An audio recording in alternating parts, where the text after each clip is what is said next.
Yes. That's all that I have. Okay. All right, so this morning we have an administrative hearing for a site plan application for Dollar General in Harlem Township. Who's going to present first? Good morning. Good morning, how are you? Good, how are you? Fine, thank you. Wonderful. This is Site Plan 101-2022. The applicant is Dollar General, which is Blanchester DOHP LLC. The township is Harlan. The address is 9079 State Route 123.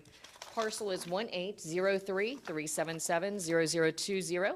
There is 4.3 acres, and it's 430 feet of frontage.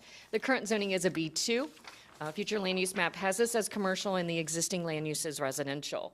The issue for consideration is we are finally to the site plan approval for the Dollar General. And as you know, we went from a rezoning to the site plan approval. So the rezoning started with Regional Planning Commission on August 26th. They made a recommendation to the Warren County RZC on September 14th. They made a recommendation then to you on October 26th. All of those were to approve. Along with your approval, that was the final approval, I should say. And then we are now to the point of getting a site plan approval, and that is only for you to make that decision today. Here's an aerial of the property showing it is at the corner of 123 and Route 28. The site plan showing that entrance is off 123. There is parking to the north and to the front along 123 and 28. They are showing 34 parking spaces to ADA. They're required 35, so they're one over what they're required in parking.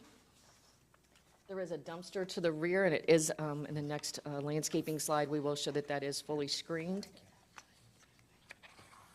This is how it was submitted. Mr. Gage with Dollar General is here today. He does have a new rendering because during our rezoning process, we went from having brick on just the front to brick on the front and the side where there is parking. So there's now two sides. I do have the elevations. He actually has a pretty picture that shows it a lot better, and he'll be able to show that to you when he comes up. So again, this is the site plan. The landscaping to the north is because there is a residential home there. This landscaping either meets or exceeds what is required by Buffer D. There, of course, is landscaping in the front. Again, there is landscaping around that dumpster area, so that meets our code. Again, the parking is one space over what is required. There is acreage in the back. They are just leaving that as natural land. This does show the existing railroad track to the south. Because of that railroad track to the south, and because there's nothing in the back, they've decided, and it was approved, that they can leave those two sides in metal. Just the sides that are showing would be solid surface.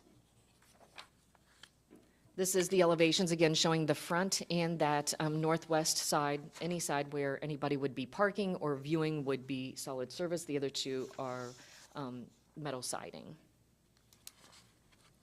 So in summary, the building size is a 76 by 140, which is 10,640 square feet. The acreage is 4.3. Landscaping meets or exceeds the code. Parking requirements are 35. They're showing 34 regular and 2 ADA. The lighting on it is bollards on the building, and then there are 2 parking lights. We did make sure that none of those would spill onto even near the property line, so those do have what they call is they're shaded, where they come straight down. It's not anything that spills out. Signage, there is one ground mount sign, and then there is one sign on the building. Of course, those are approved under a separate zoning certificate, but we did want you to know what they are proposing. And of course, Do the lights turn off at night? I mean, after hours, or they're 24/7? I'll check with Mr. Gage when he comes up, but I do believe those are on for safety measures. Yes, sir. Are there any other questions for me at this time before Mr. Gage comes up? And Not for me. Anybody else? Okay.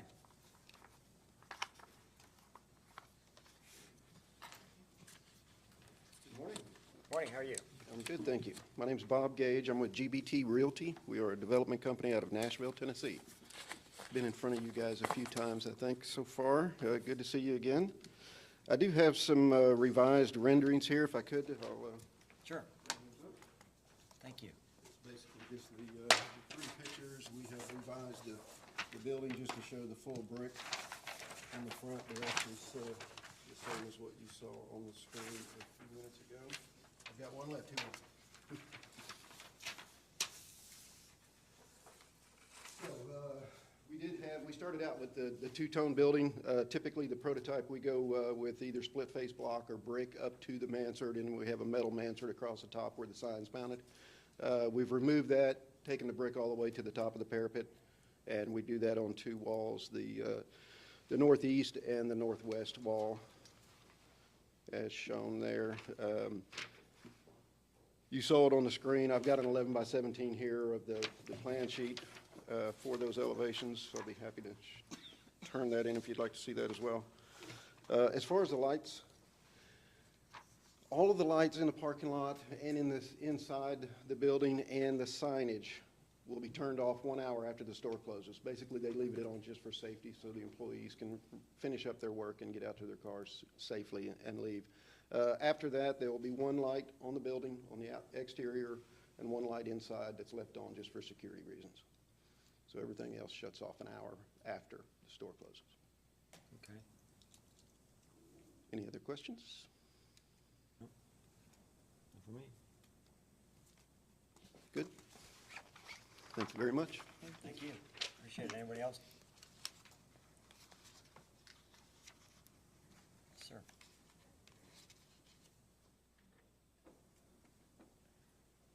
Been here before, Sure. and the gentleman trumped me when I wanted to make this a sanctuary county for our Second Amendment, and he says, well, let's just do it for the whole Constitution of America and Ohio. So, my name is Dr. Glenn Hoffman. I live in Westland Cove, and the TPC River's been with me is my friend Mike Winter. He also lives there, and if you don't know where it is, you just go up Route 48, go under 71, cross the river, and at the top of the hill, you come to the entrance. to Is this TPC. about the Dollar General No. store? Oh, okay. No, Well, that's sorry. not. I'm sorry. I thought you We'll were. get- No, we're in the middle of a public hearing. I'm sorry about that. You keep those. Okay. I'm glad you, when the first person to get your hand out caught on with that. And given the fact that you don't live anywhere close to this Well, area. this Dollar General has far reach into Since I'm up here, I'm just gonna drop these off. and sit down again. My bad. Well, you know what? I like your chutzpah on this, okay?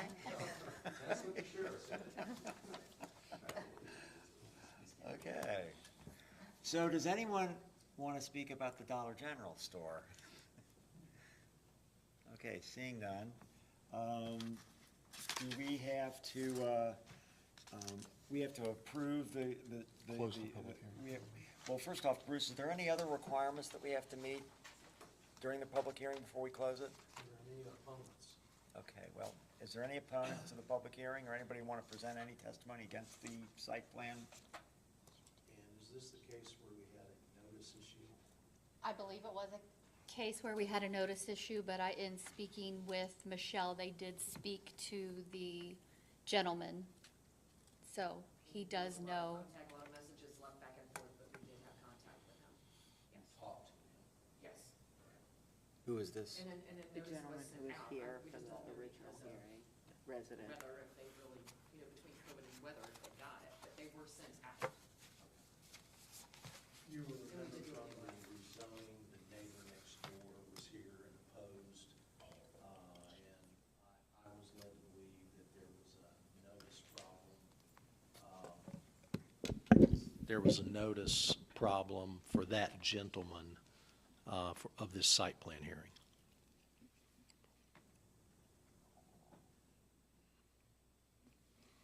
All right, but we've dealt with him, we actually had contact with him over the phone, so he knew about the meeting, he was well aware of it, he was familiar with the date, the time, all of that. Yeah, that's one thing, when we have our meetings, we always ask them to leave their telephone number and email address. He did not leave an email address, but he did leave a telephone number, so we contacted him that way. And you actually spoke to him? Yes, well, I did, Jackie did. Okay. All right, Bruce, does that, There's no opposition. You can entertain a motion to close the hearing. okay? Is there a motion to close the hearing? So moved. Yes. All right, yes, and now is there any discussion?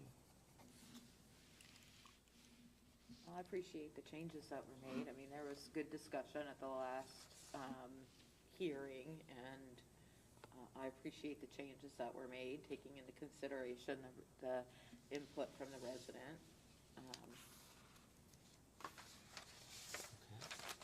Yeah, I think this makes sense. I mean, it needs some more business in this area, and it's right there it's on a corner, isn't it? Yeah, I mean, so, it makes a lot of sense for it to be here, if anywhere. And, no, they try to surround it with landscaping, limited hours, brick, where it's visible to the public, so, yeah. Yeah, second to close it? Yep, well, we've closed it Oh, we already. did. Okay, sorry. That's okay. And so, do we have a motion to approve the site plan? So moved. And yes? And yes, thank you very much. You're approved. Suzanne, she's going to move her up since we're early. Sure. All right, hey, Suzanne, since you're here, we're going to move you up in our meeting. There's no reason for us not to do that, to give your presentation. Thank you.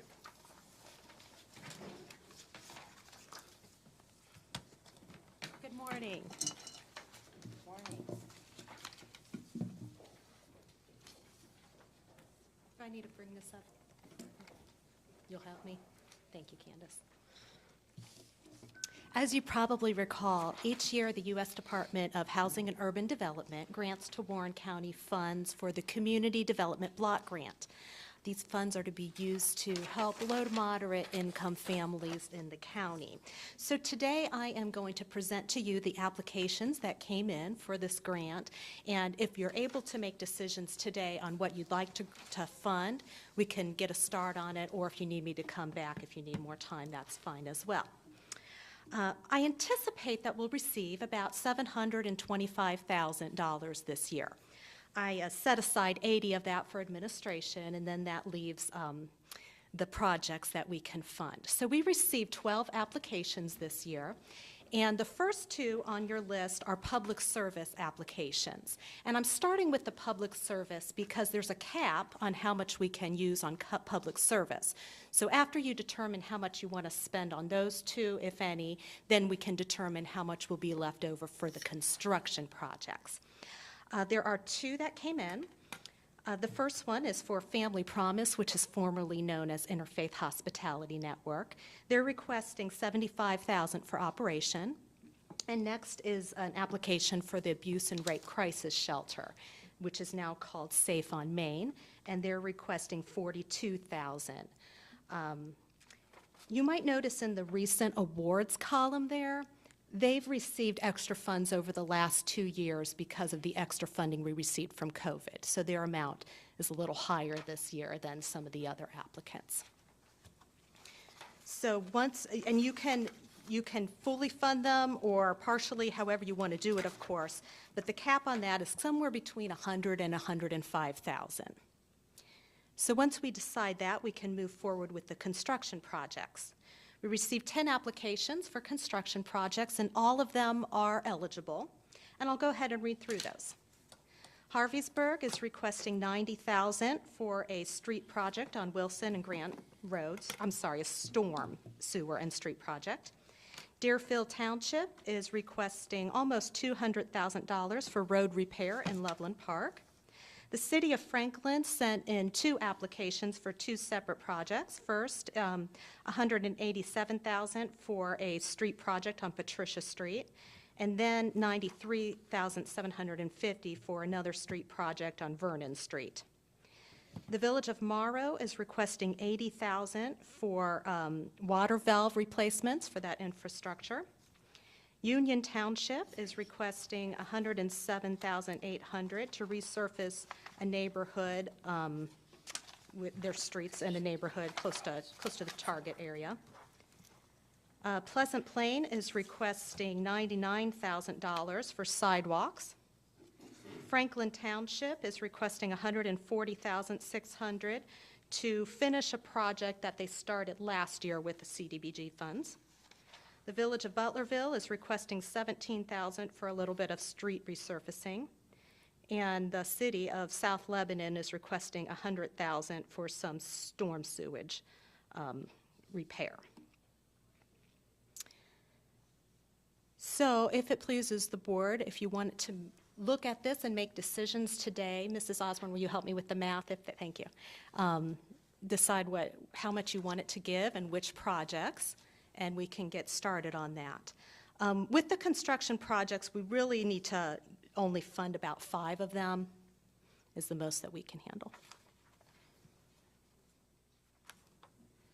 So we've always, in the 4 years, this is my 5th time doing this, we have maxed out on the, what do you call them? Public service? Public service projects. And so, I don't know why we would depart from that. Right. That certainly would be where my head would be. I guess the question is the distribution, since the asks are larger than that pot of money. Right. And last year, you did scale back to 30,000 for each one, just because they had received so much from the COVID-related funding. Yeah, but that's reflected in your recent Yes. awards piece, because there Yes. was a second round, a special round Yes, of that's correct. those dollars, yeah. And then under the construction projects where you have the recent awards, is this the awards through this particular grant source? Because I see under the South Lebanon Pauline Drive, you also indicate ARPA dollars coming in for South Lebanon. Yes, that's for match funding. So for this project that they're requesting funds for now, they are using 23,000 from their general fund and the 244,000 of ARPA for that particular project. I see.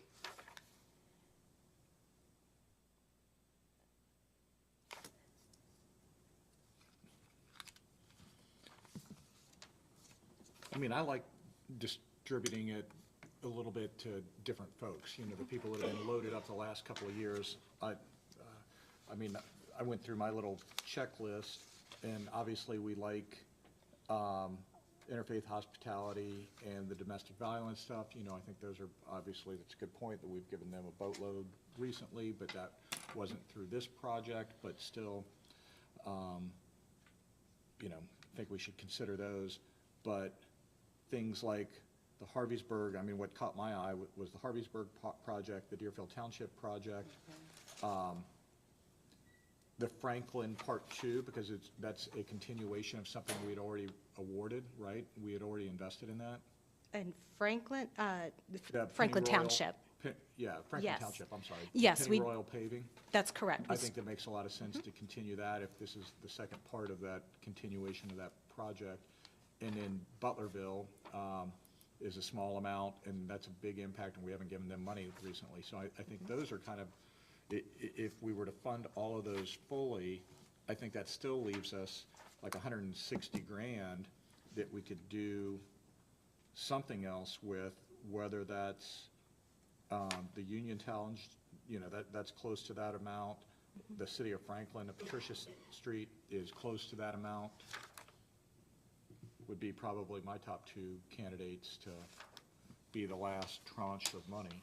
Okay, so the ones that you are looking at is Harveysburg, Deerfield Township, Franklin, the city of Franklin, Vernon Street, Franklin Township and Butlerville, and then possibly the other 2 that you were looking at. Well, the city was the last one on the list. I mean, the ones that I had for sure, Franklin Township, Pennyroyal, Butlerville on the back, and then Deerfield Township and Harveysburg on the front.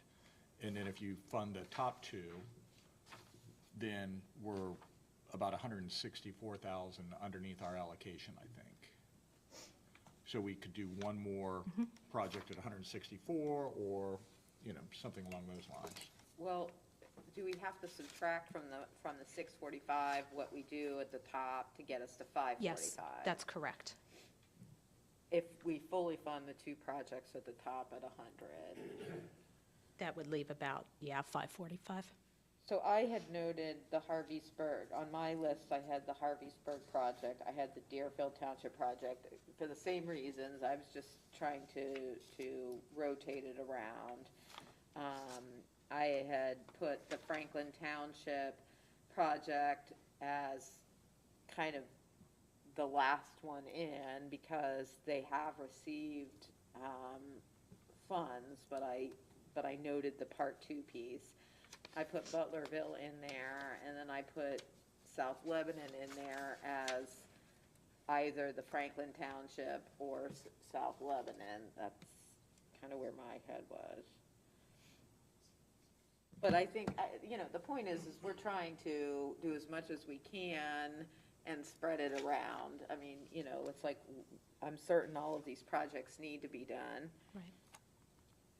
but if we can only fund 5, We could probably squeeze 6 in. because that Butlerville project is just really small. Yeah, It's right. only 17,000, but that's why we should do it. Right. Well, the 4 that we both said, the 2 checks on the front, Harveysburg, Deerfield, Franklin Township, Butlerville, that's 444,000. You're saying we have 645 out of that bucket?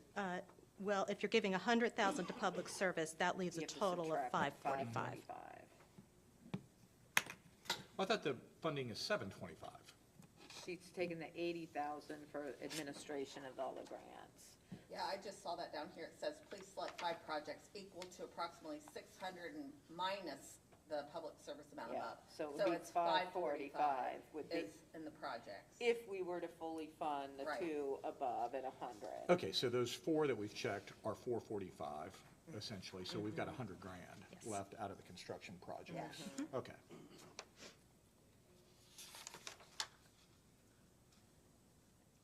I'd rather see it go to Union Township myself. I'm comfortable with that. Tom, do you have any thoughts around all this? No, I'm okay with what you're doing. I mean, I think we're just trying to spread it around as best we can, and Okay, so for the construction projects, am I correct that we're looking at Harveysburg, Deerfield Township, Union Township, Franklin Township, and Butlerville? Correct. Okay, and so for the public service projects, we need to get that down to around 105,000.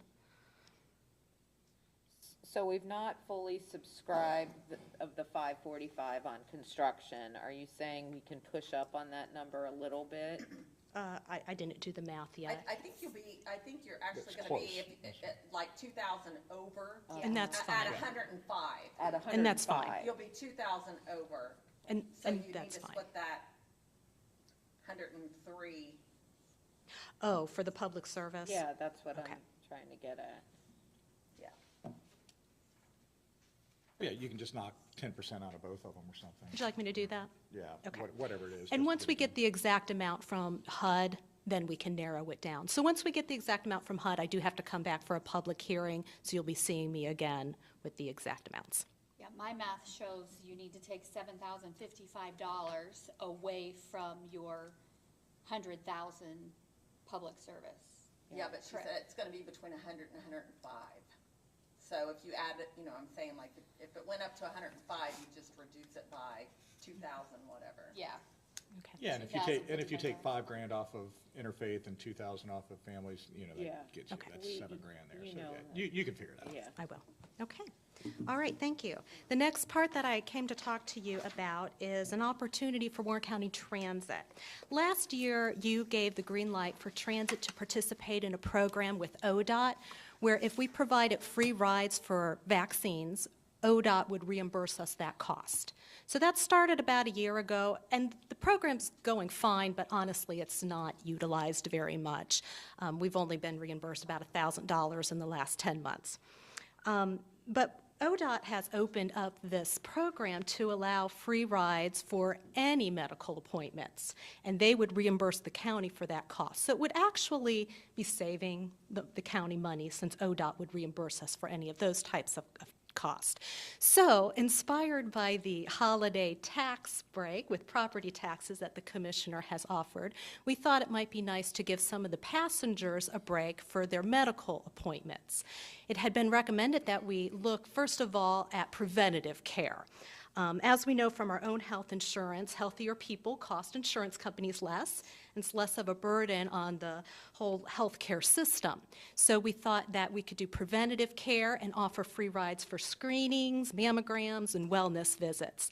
And then we thought, since there is funding available that would help the county and help the passengers, especially the passengers who are vulnerable, we thought we could do monthly emphasis. I have some sheets here to show you. I think they're in their packet, Suzanne. Is it in their packet? Okay. The slide, yeah, the ride for health. Okay. So each month, we just selected some different months that maybe we could do an emphasis for the passengers. So, for example, next month, March, is National Kidney Month, and we have patients or passengers who are on dialysis, and they rely on transit to go to dialysis 3 times a week. So for the month of March, we could offer, of course, we would continue the free vaccine rides and wellness visits, and also add for March free dialysis. And then each month, there's a different focus. April is Cancer Awareness Month, so all of the riders going to chemo appointments or any cancer-related appointments, those could be free. Explain to me yes. how this works. So these are people that are already using our service? It would be open to anyone. We doubt that it would bring any new passengers. We think it would probably be utilized by people who are currently using transit. And we base that on how it went with the vaccines. Basically, so how does this work with the people who are currently using it? Are they currently using our transit system, but we're not getting reimbursed for that? They are using our transit system, and it's paid for with a combination of federal, state, and local funds. But ODOT had said if we can track the amount that are just for vaccines, they would reimburse us for those trips. So we've been tracking it. Does that? And then that's expanded. Yes, and now it's expanded, not just vaccines, but any medical So it's really appointments. an opportunity for us to increase our reimbursement. Yes. I mean, and so by providing our constituents with this year-long Yes. program for wellness, if you will, encouraging them to get their preventative, taking away a barrier to them getting their preventative screenings for cancer or other things, encouraging them to get their wellness visits. It's Yes. just increasing the amount of reimbursement that we would be able to get. I look at it as a win-win. It's helping the passengers to have a break, and it's also bringing in more revenue for the county. With dialysis passengers, they do about 60 round trips a month. So somebody who's getting dialysis 3 times a week, for that month, they'd be saving around $75 that month. And then the county would be reimbursed, though, about $2,000, because that's what it would cost us. So the riders pay they pay a portion of it, but it's subsidized by these others. So our constituents would get a break in the ridership fee, and we're being made whole by the Department of Transportation. Yes. Is reimbursing. Exactly. So between now and December, we're estimating that it would bring in about $20,000 for the county, and the constituents would get a break. And this is a lot of elderly. Oh, yes. About 60 to 70% of the passengers are either elderly or disabled. These are people that are already, basically you think these are people that are already using our service. Yes. Now, again, it would be open to anyone, but based on the vaccines, the way that went, it would pretty much be current passengers. Correct. And if we don't do that, it's not going to change probably what these people are doing, except they're paying for a part of it. Correct. It would be giving them a break. And how many people are we talking about? Well, for dialysis, it's about 60 trips a month. I don't know how many people that would be. Probably 20. Yeah, around there. With chemo, they do about 30 to 40 trips a month for chemo patients, a little bit less, fewer. So the total number of people that are using the service for how many about? I don't know the number of people. The number of trips that they make per year, they make about 40,000 trips every year total. Of course, a lot of those are repeat people, Yeah, I can of course. And so ultimately, it's the Ohio Department of Transportation that's going to pay for this? Yes, that's Which is correct. paid out of taxpayer funds. Right, These and are we're federal already, funds, though, right? Federal These are funds? federal funds that are, It's- aren't these part of the state allocation in ARPA dollars? I I thought that's why the vaccine piece was the first. I'm not sure if it's originally federal or if it's just state. I know it's going through the Ohio Department of Transportation. We already are I would in, tend to agree with Commissioner Jones, Yeah, it's probably, there was just so much money, and now they're just looking for ways to spend it. It that were could be. very limited in how they could, so now Yeah. they're just kind of expanding. So the they program. already have, see, I remember this conversation when we had the transit, the Yeah. conversation, is that we were allowed to be reimbursed for trips for vaccines. And so there's, a finite group of people who use our public transit system. So those, we were able to track that, we know we can track that. Now, the State Department, since, all of those folks who want to be vaccinated or presumably vaccinated, there's still unspent funds there. So they have widened that eligible Yes. reimbursement category. So these are funds that we're already spending to run our transit system. This is now allowing us to get reimbursed out of this fund for this essentially calendar year by expanding those categories. Is that correct? That is correct. And we already are in contract with ODOT for this exact program. So I did talk to them about this, but we wouldn't even have to change any Yeah, agreement with So the them. only two changes are, it's already happening, that then do we apply to get reimbursed on part of it? And then number two, you'd like to market it a little bit more, that, I don't know how successful that's gonna be with some of the demographic, it's elderly folks that are probably not in the best of health that are trying to use it, and now you're trying to encourage them to go do a wellness screening. I don't know, God bless them if they will, but I don't know that that's gonna be a group that really proactively uses that service, but it's worth trying. I mean, again, there's no downside to doing it. I agree, there's no downside. What's the difference in, so if we do what you're proposing, will we save our taxpayers' money? Or is it not, is it just a wash, this doesn't really matter? It would save local funds, It would? yes. We would be reimbursed approximately $20,000 between now and December. And how much of our local funds go to this program right now? Well, normally, local funds pay for about half of the program. Right now, with COVID and ARPA funds, federal's paying for almost all of it right now.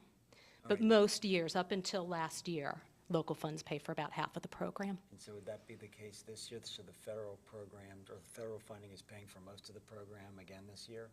So it doesn't really make any difference to us. It would just say, for next year, we would have an extra $20,000 that we could apply. Yeah. I just think low-income folks and seniors who are on fixed incomes, Yeah.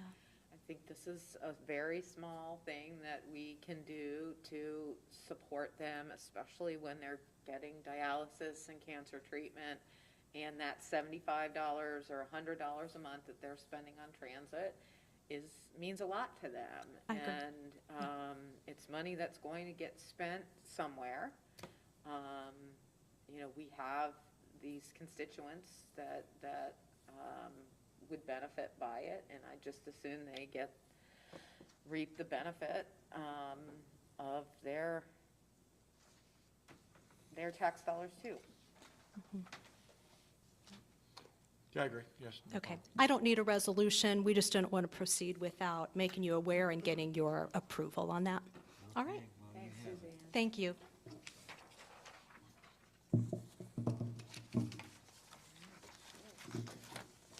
Okay, so now we're back to Sheriff, I think you're up.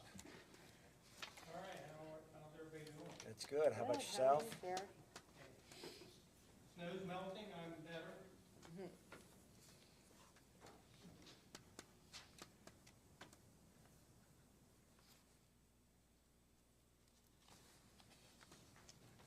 All right. I had asked, it's probably been a couple weeks ago now, for the county if you would consider putting out or signing a resolution for the county to become part of the Stepping Up initiative. Some of you are probably aware of this. It's been around, I think, nationally since 2015 and jump-started in Ohio in 2017. And we utilized some of the resources several years ago for this initiative to get this mapping, sequential intercept mapping done for our county, and the short order of that is it helps identify where we may have gaps in providing for those individuals that come under our jail. And that's what this initiative is really designed to do, is to identify those individuals that come into our jail that have mental health issues, or even some of those co-disorders, which is pretty common, of mental health and substance abuse issues. And this sequential mapping that was done back several years ago did identify some gaps. And of course, this is not an uncommon service for us to provide to these individuals in our jail, because we do that pretty much every day inside the jail with our partners, our contracts, our mental health contracts, our medical contracts. But this is an expansion of those outside of our jail, and the design is to try to intercept or pluck these individuals that legitimately have mental health issues out of the criminal justice system, divert them if that's possible, or make sure that they have, those services. And I'm probably the oldest one in this room. I go back in the day when there were state mental hospitals. Right, wrong, or indifferent, all those went away, and we have since then kind of been the recipient. Our jails have been the recipient of those people. And so the purpose of the resolution now, we have many partners that are already interacting with one another. Our courts have mental health courts. They have veterans courts. They have drug courts. We have partners within our jail. The board, Colleen Chamberlain, who's the executive director of our mental health recovery board, has been actively involved and actually provided some funding to offset our mental health medical contracts in our jail. So the gaps, we're wanting to identify where those are yet. And I know at least one of those is Lebanon Municipal Court that does not provide, and I'm trying to be respectful, I'm not being disrespectful to them, is that's one of those areas that doesn't have a focused dock on those types of things. We're of the opinion this resolution, one, will help that. Two, by having the resolution, we can have this intercept mapping done again to help us identify where those shortcomings are. It doesn't cost the county anything. There's no funding. There's no physical commitment on the county commissioner's part for this, but it allows all of our partners to utilize some of the resources this initiative provides. And one of the specific resources is data comparison on not only is what's going on around here, but what's going on around us. And the initiative will fund this intercept mapping for all of us without anybody else spending any dollars to do that. So that's kind of the short description of it all. And we've met with a small committee, if you will, Colleen, Chief Mitchell at Lebanon, who's been willing to actively work with, we have a new judge with Lebanon Municipal Court to be able to kind of bring that gap to a close. And that's kind of where we're at and why I'm asking it. And I think we provided at least some wording for the resolution, if the county commissioners would be willing to consider that, and then I'll answer any questions that anybody might have.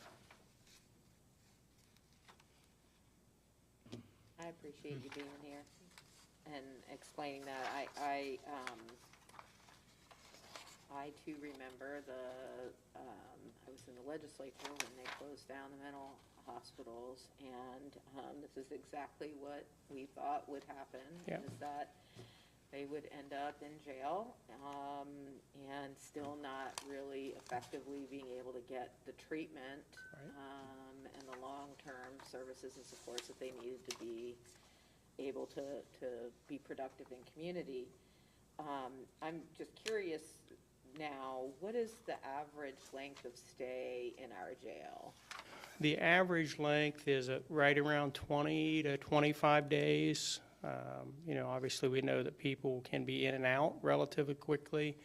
The typical sentencing stay in our jail is typically between 90 days and a year. And all of those things kind of went out the window until we built the new facility to see what impact that may have on people that were released early, you know, to shuffle around bed space. Right now, we're still staying pretty steady. We're, 3 months into the new facility, and the population has stayed pretty steady, right in that 300 or slightly under 300 total population. So, which is a good thing in the long run. I mean, I think many of us were concerned that, hey, you build it, they will come. And we certainly want this to be a Give it long. time, give it time. We want this to be, well, there were bets internally that, you know, 6 months it'll be, but I think quite honestly, this will be a good example of how the county and the courts have worked hard on trying to put into place those alternative options instead of just relying upon jail. And then eventually they're gonna say, listen, I've been trying to keep Larry Sims in jail for 3 years now, and there's been no room, so now's the time. So we'll see. Well, Yeah. this is, oh, I'm sorry, go ahead. No, I was just gonna say, you know, this is sort of obvious here, like, we always have this same conversation, right? It's like, these are folks that are coming back into the community. Right. And if they have mental health conditions, after 20 days or even 90 days, oftentimes they're not, you know, they haven't received the treatment or supports or connected to, whether it's medication therapy, other behavioral therapy. And, you know, how do we, you know, ultimately, folks who are going to live in our community, we want them to have the mental and behavioral health supports that they need to be successful living in community. And this is just one more way to kind of identify where the opportunities are to put some intervention in place, where the gaps are, so that people are successful in the community. That's what we want. And Right. you want them not to be in your jail, which is not necessarily the best place for someone who has a mental illness. Right. And, you know, we still have these perfect examples going on right now. I don't know what the ultimate answer is, but in the short time, there are not enough beds or facilities to provide even short-term restoration of mental health for men and women, because we all fight in this region for beds at Summit Behavioral as an example. And I know that even in the last week, we have men and women that are, you know, exhibiting those decompensation behaviors that they should not be in the jail, but you're on a waiting list to find out where you could send them. So that's not good for them or anybody for that matter. So why is a resolution necessary for you to have access to this information? Do you know who made that rule and why that would be the case? I mean, obviously, we're gonna do the resolution. Sure. I don't see any reason why we wouldn't, but I don't understand why that would be necessary. Well, it's my understanding the resolution is really just kind of a written documentation that the initiative is requiring to show a commitment on behalf of the counties. And that's where the commitment is asking to be done, is at the county level. County level really encompasses all of our partners inside of it, let's face it. I mean, all these people that work on these types of things every day live within a county government area. So it's one of their commitments to allow our partners, as an example, to have direct access to that information. And I'm going to make the assumption that without a commitment, they don't know whether anybody's just going to ignore doing what the initiative is that really not asking us to do much of anything that we're already, not that we're already doing. We're already doing most of these things. We would like to know where those gaps are, and so that we could reach out and maybe try to close them and just really do the best we can at it. I mean, I hear this tracking system and getting information and sharing information, which obviously is going to be helpful to your provision services, what the sheriff does. But is the Stepping Up initiative, is that a sort of just a name for, is it an entity, or is it something that these other entities that are mentioned here, the National Association of Counties and the Council of State Governments, Justice Center, and the American Psychiatric Association Foundation, is that something that it's their initiative, or is this a different organization? No, those are the groups you're talking about that initiated this initiative nationwide. And if you look at those individuals involved with those groups, they deal with or identify with the types of people across their country that aren't being serviced. So when they jump-started this initiative, it wasn't just Ohio. And of course, retired Justice Eve Stratton, I think, took the lead here in Ohio back, in 2017 to bring that initiative here. And again, it utilizes these same professionals that are just asking everybody to take a moment to identify where those services can come together, and just make a commitment to continue to work on that. And it's part of their guidelines and rules when they started this initiative. I don't think it's an unreasonable ask. I think they're not only are you committing to this initiative and allowing the access to these this other data point, or even the evaluation of the intercept mapping, it encourages you to share as well to your partners. Not that we wouldn't necessarily, but I think it's just that extra commitment that they're asking, that the counties are willing to do that. I mean, I think that's, at the end of the day, it's not really anything complicated. It is just asking for a commitment. Yeah, from my perspective, this is pretty straightforward, and this is what you do for a living. I respect your opinion on this. If somebody else was coming, I would probably look at it through, what's the agenda? Is this a soft on crime something, or what have you? But since you're asking, I mean, end of discussion with me. If you want it, 100% fine with it. Okay. Sure. And but you just said something that I didn't completely understand. Are we making a commitment to do something? Or is this, so when you said.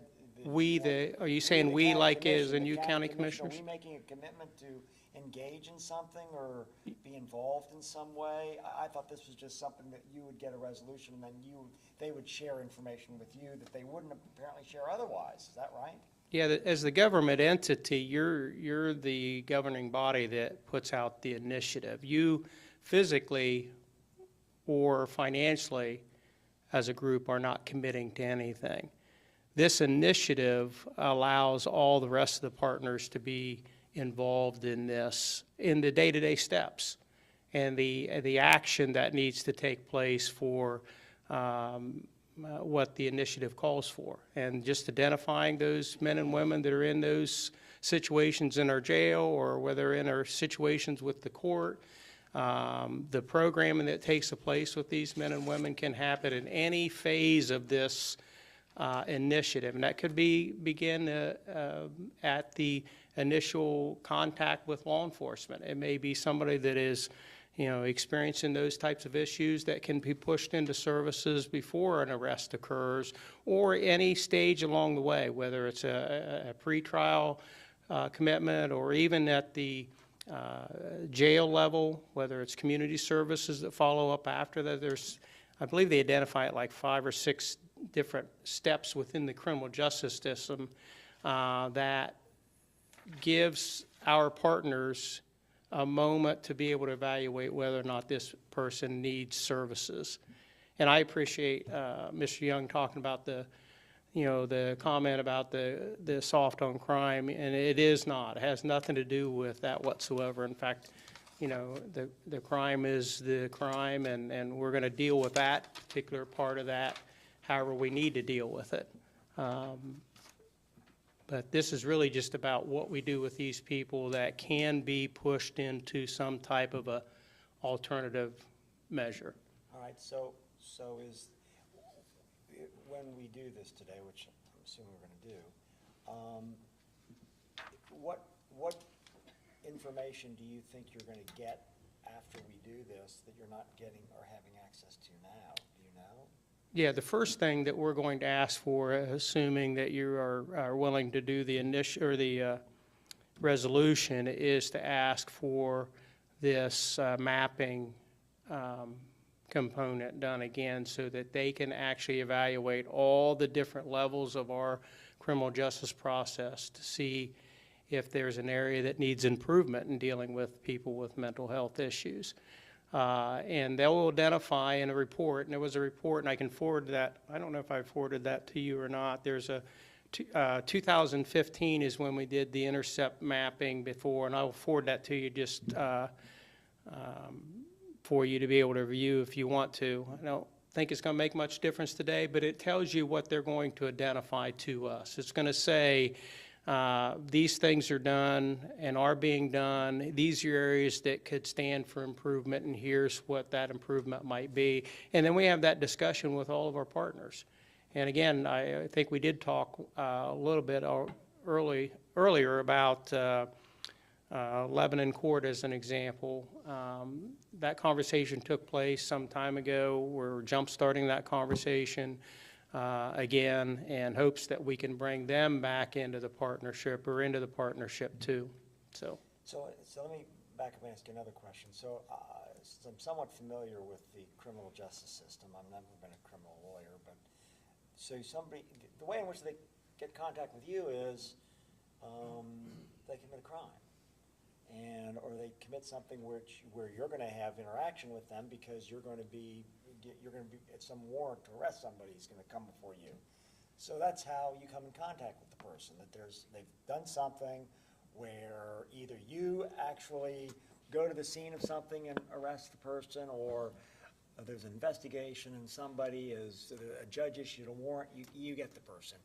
And it's not and maybe the crime involves some mental health components, but if that's true, isn't that raised by the person themselves and or the legal representation for the person? So they're going to tell you on their individual case whether they have some relevant mental health component to the criminal aspect of what's happened, and or to, when you get somebody in, wouldn't they be telling you whether they, or is there any evaluation that's made of people to determine whether there is some mental health issue that we might want to be involved with them? Does that happen already, or no?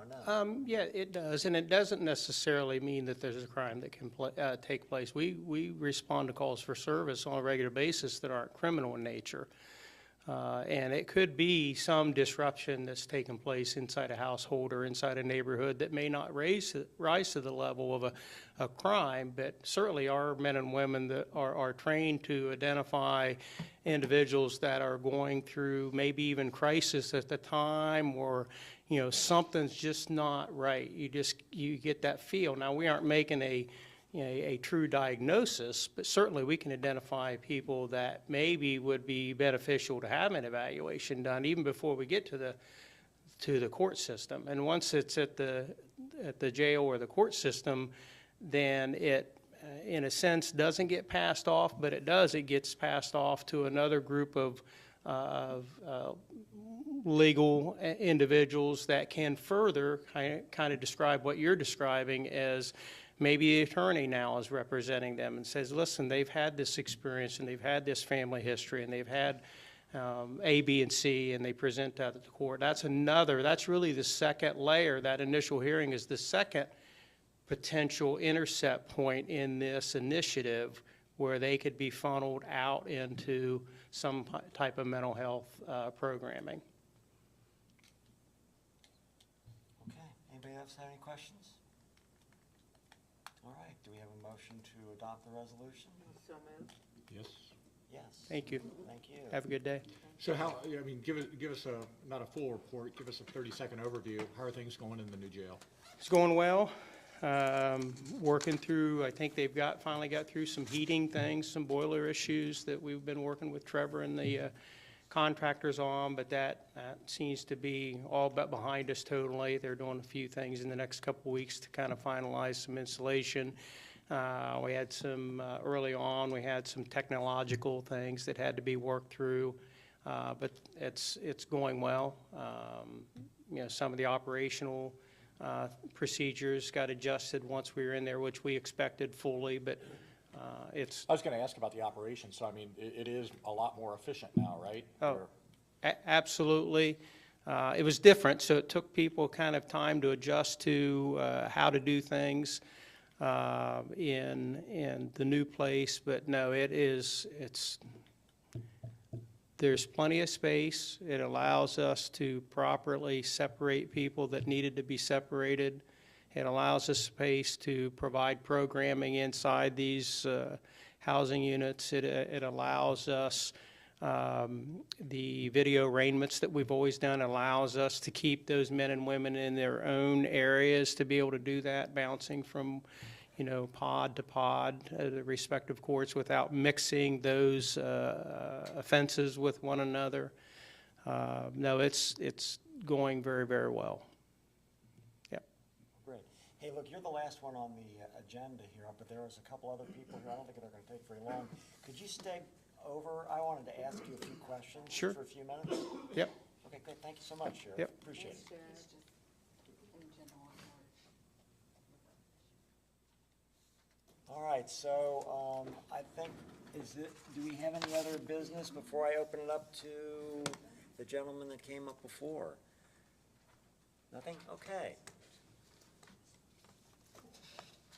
You want to come on up? You so graciously already gave us your, He was here just to check up on me. yeah.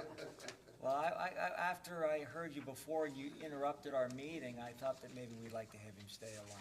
No, just joking, obviously. Well, thank you for allowing me to speak. My name is Glenn Hoffman, and Mike Winter is my neighbor. We live in the TPC Rivers Bend area, and thanks to Google Earth, I have some pictures for you.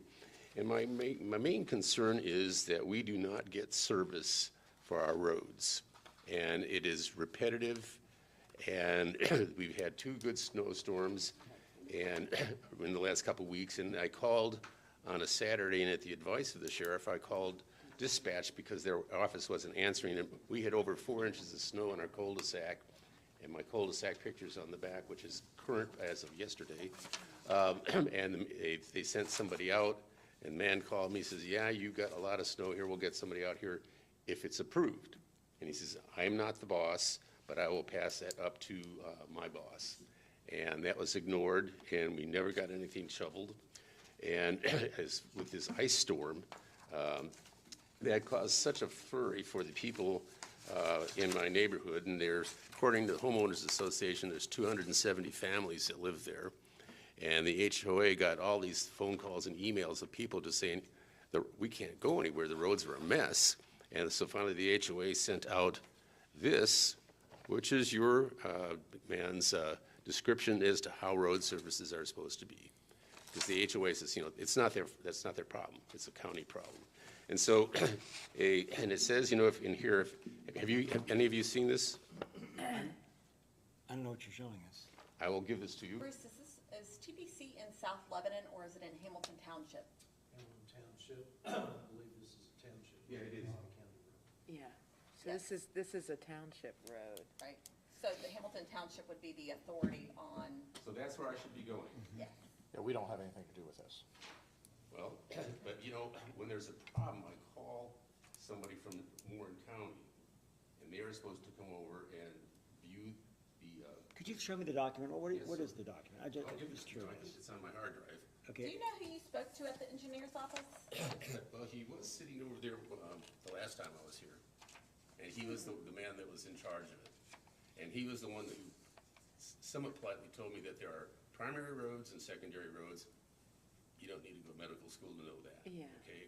And then, but if you read that, it says, you know, we clear the primary roads first, and we all agree, and then we'll go into residential areas and do those. And they're supposed to shovel and salt as necessary. If you look on the very back page of what I showed you, that is my cul-de-sac effective yesterday. We had a delivery truck stuck in the snow and ice. The manager for FedEx came over, and my neighbor, who's a very big and powerful man, pushed the truck out over cardboard to get it out, because the guy was going back and forth. It's appalling. Yeah, we don't fault you at all for coming, but yeah, it's just not, we don't control what goes on there. Does the county engineer even, do they contract? Well, does but he's Hamilton got the right Township- information. Hamilton Township does their own road They maintenance. do it their own thing. Yes, Sure, and because hang their on, whole role. and he's got the right, he's gone and gotten the information from Hamilton Township. This is a Hamilton Township document. This explains Hamilton Township snow removal So I need to go procedure. down to their business meeting. Yeah, and, I mean, you can call Brent Centers, who is their manager. You can call the. What's his name? Brent Brent Centers. Centers. Brent Centers. He's the That's- township. Yeah, He's that's the who I've town- always spoken to. Okay, Okay, so he's with the township. right, so he, you know, does the nuts and bolts management for the township, and so he probably oversees the crews and the people who are engaged with snow removal.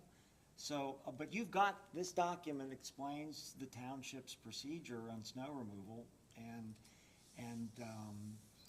apparently they must have been overwhelmed or something, or maybe they No forgot. question about it, but for the first snowstorm, it wasn't, and that was 2 days after the storm that I called and asked them to, you know, this should be cleaned, and they just ignored us. So, thank you, I apologize for interrupting your meeting. Will you let us You know were when very- there's, You were very gracious. and- No, you're wonderful. when there's a Thank you. Dollar General in your neighborhood, let us know. All right, thank you so much, and I hope, you. wish you luck. Is there anyone else who wishes to speak to us this morning? All right, seeing none, do I have a motion to adjourn? So moved? Who day? Yes. Okay.